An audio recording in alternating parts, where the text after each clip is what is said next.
Hello साथीहरू, के छ? सन्चै हुनुहुन्छ?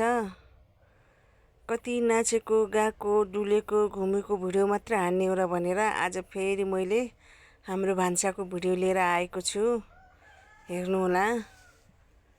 अनि हाम्रो भान्सामा चाहिँ मैले आज सुकुटी र फर्सी पकाउन लाग्छु।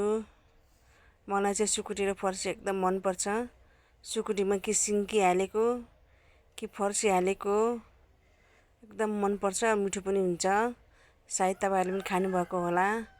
अब म पकाउन सुरु गर्दैछु। पकाउने बेलामा ठ्याक्कै फेरि हाम्रो पाहुना आउनुभयो।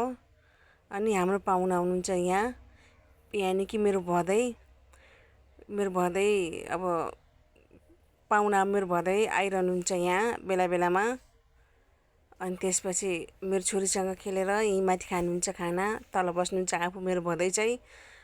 अरू बेला जे भए पनि भिडियोमा चाहिँ तपाईँ भन्ने कि फेरि भदैलाई गाह्रो छ हौ मलाई पनि।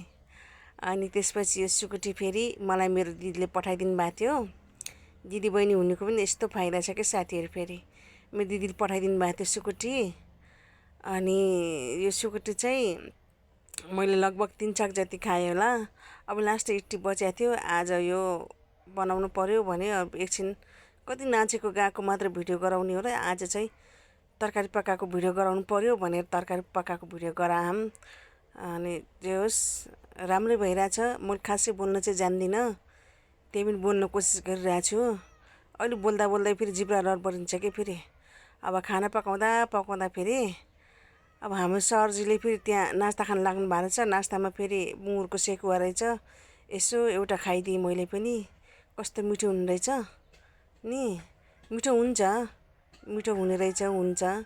अनि त्यसपछि यस्तो गर्दा गर्दा मेरो तरकारी पनि तयार भयो। हाम्रो नास्ता चाहिँ 2-3 बजे हुन्छ।